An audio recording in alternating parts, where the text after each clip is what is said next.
Praise lord. దేవుని నామమునకు మహిమ కలుగును గాక. మహాగణుడు మహోన్నతుడైన యేసయ్య నామం పేరిట మీ అందరికీ ప్రత్యేకమైన వందనాలు తెలియజేస్తూ ఉన్నాను. ప్రార్థన. కృప కలిగిన దేవా నీకు స్తోత్రాలు. ఈ ఉదయకాల సమయం ముందు వాగ్దానం ద్వారా మమ్మల్ని దర్శించాను. తోడయండి. యేసయ్య నామమును అడుగుచున్నాము తండ్రి.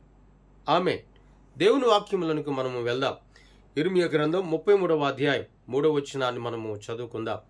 నీవు నాకు మొరపెట్టుము, నేను నీకు ఉత్తరం ఇచ్చేదను.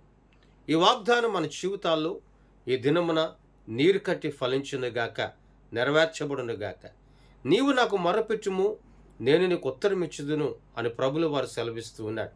కొన్ని సందర్భాల్లో నీవు ఒక సాధారణమైనటువంటి ఇంటి సమస్య నిమిత్తము కానీ, లేక కుటుంబ సమస్య నిమిత్తం, బిడలను గూర్చి, వ్యాపారం గూర్చి కొద్దిమంది అధికారుల యొద్దకు వెళ్ళినప్పుడు నీవు అడిగిన దానికి వారు సరైనటువంటి సమాధానం అనేది ఇచ్చుటకు చాలా కాలం పట్టొచ్చు. నెలల తరబడి లేక సంవత్సరాల తరబడి దాని కొరకు నువ్వు ఎదురు చూస్తూ ఉండవచ్చు. కానీ ఈ ఉదయకాల సమయాన్ని నా దేవుడు సెలవిస్తూ ఉన్నాడు. నీవు నాకు మొరపెడితే నేను నీకు వెంటనే ఉత్తరం ఇస్తాను, అనగా సమాధానం ఇస్తాను.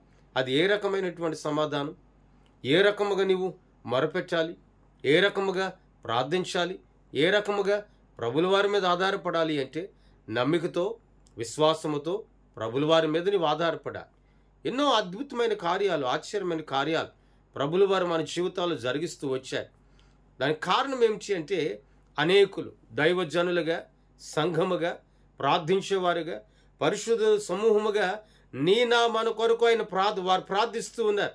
అందుకనే మన జీవితాలు అద్భుతాలు జరుగుతూ ఉన్నాయి. ఇర్మీయా గ్రంథకర్త వ్రాస్తూ ఉన్నటువంటి మాట, నీవు నాకు మొరపెడితే నేను నీకు ఉత్తరం ఇస్తాను. నిజమే, ఇర్మీయా గ్రంథకర్తతో దేవుడనే యెహోవా మాట్లాడుతూ ఉన్నాడు. నిజమే, ఇర్మీయా వెలిపించుచూ మొరపెచ్చాడు. వెలిపించుచూ దేవునికి తన హృదయాన్ని అప్పగించాడు, తన బ్రతుకులను అప్పగించాడు. వాటన్నిటి నుండి కూడా సరసాలపు ప్రతి బంధకము నుండి కూడా దేవుడు ఇర్మీయాకు విడుదల కలుగు చేశాడు. ఈ రోజున ఈ ఉదయకాల సమయాన నీలో బాధలు ఉండొచ్చు, దుఃఖం ఉండొచ్చు, లేకపోతే నీలో ఆనందం లేకపోవచ్చు, నీళ్ళు అనేకమైన వేదనలు మెదులుతూ ఉండవచ్చు, నీళ్ళు అనేకమైన సమస్యలు మెదులుతూ ఉండవచ్చు.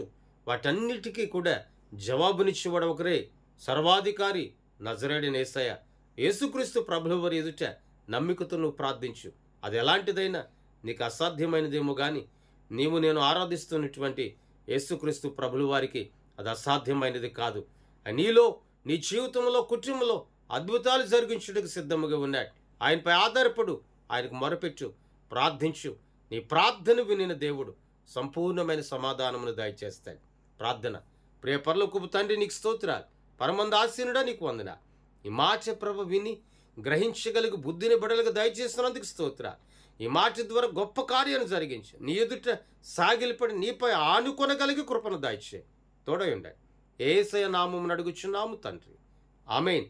నా దేవుని కృప బిడ్డలందరికీ తోడయుండి నడిపించును గాక. ఆమేన్, ఆమేన్, ఆమేన్. మీ అందరికీ వందనాలు తెలియజేస్తూ